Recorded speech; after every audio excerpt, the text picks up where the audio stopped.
Welcome back to the IH Sports Network Roundtable, live from El Rey. We're joined now by a couple of Lady Highlanders senior soccer players, Olivia Rector, Kaitlyn Butts. Last week we had Alexia Jones on from Oneida, and Scott High was represented by Eric Henry. And I look so much more forward to talking to you guys as opposed to your head coach.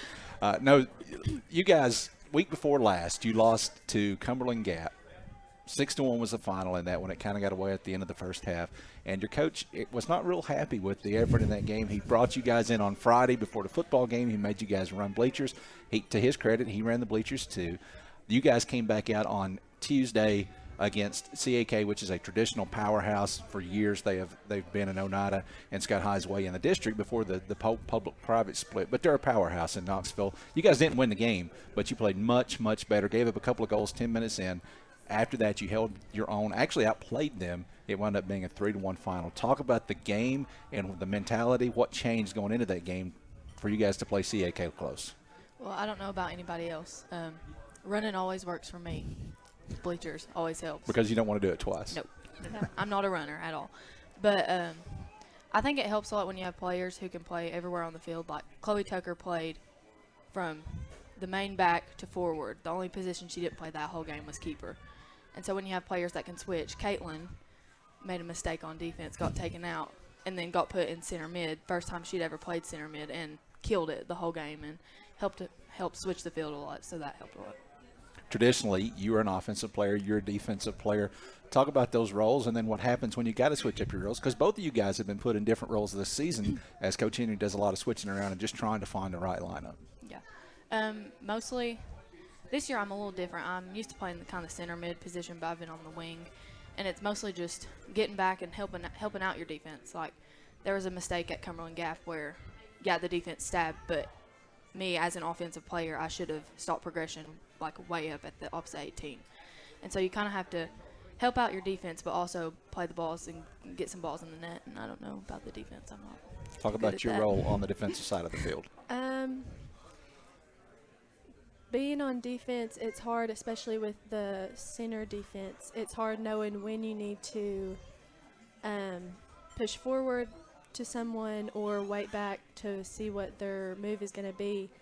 And just knowing when to do that or, when not to is a really very important thing that you have to know when playing defense. And, Rick, I'm going to tell you, jump in at any point when you've got a question for these girls as well. Yeah, I'll be glad to. Okay.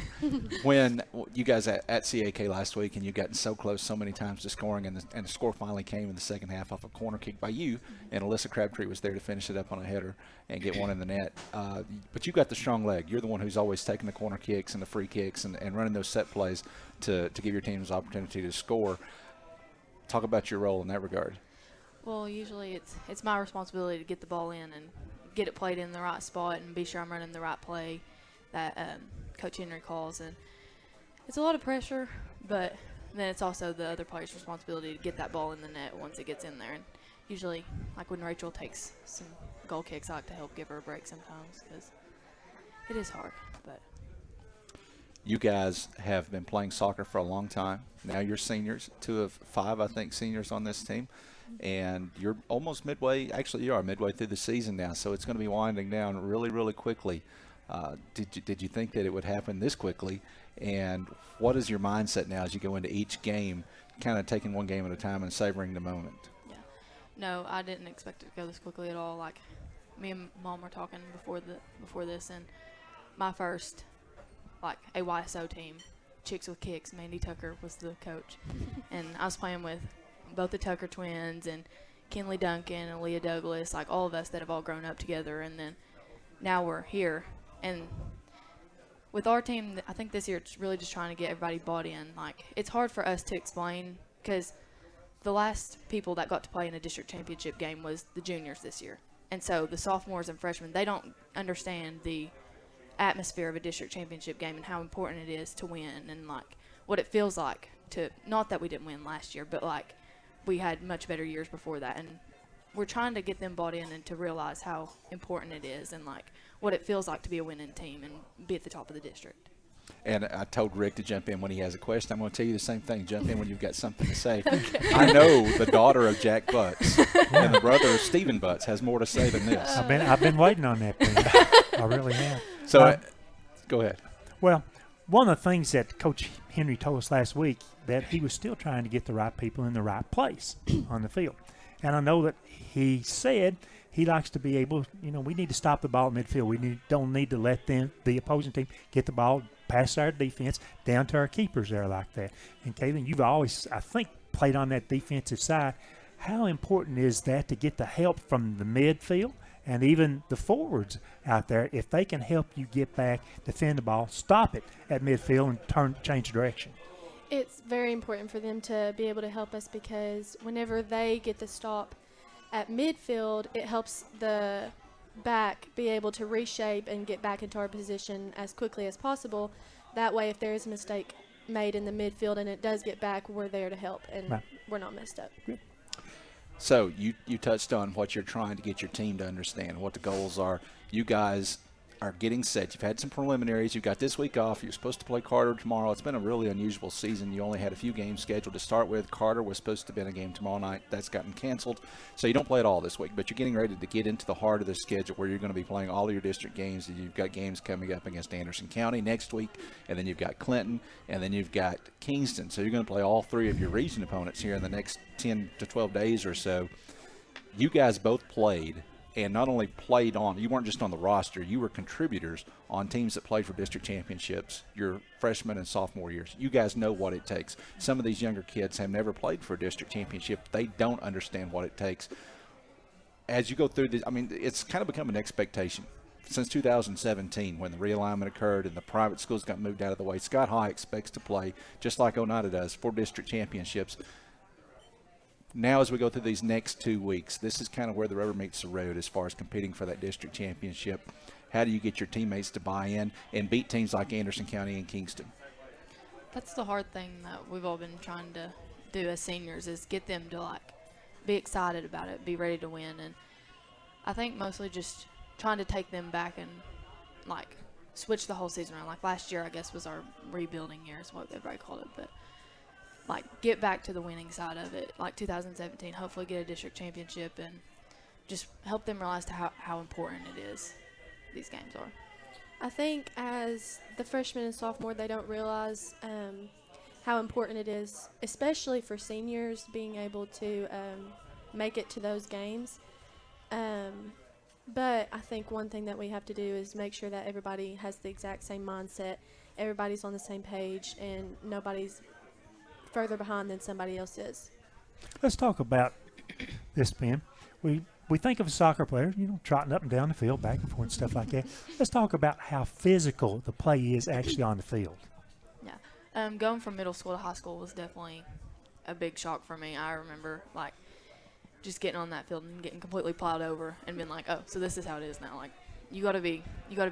Mm-hmm. And that was kind of my freshman and sophomore year. It took a lot of adjusting to get used to that. Not playing dirty, but be physical with them. You got other girls your size, and I think Katie Tucker, she grew a lot, and I think it took her a little bit to be able to just stand her ground. And she was a little timid at first, and that's how the freshmen always are. But you just got to tell them be clean about it, but you got to play with them, and you can't just let them knock you over the whole time, and you got to be ready to go. Were you timid as a freshman? No. Not. I don't think so. You guys are playing a lot of freshmen and sophomores because it's a big senior class and you guys are experienced, but the junior class is very small. There's really only a couple that play a lot. So you've had to play. Last year you played several freshmen. Those girls are sophomores now, and this year you're playing several freshmen. So how do you feel what kind of condition is Scott High soccer in when you guys have graduated and next year you're out there watching from the sidelines? You feel pretty good about the future?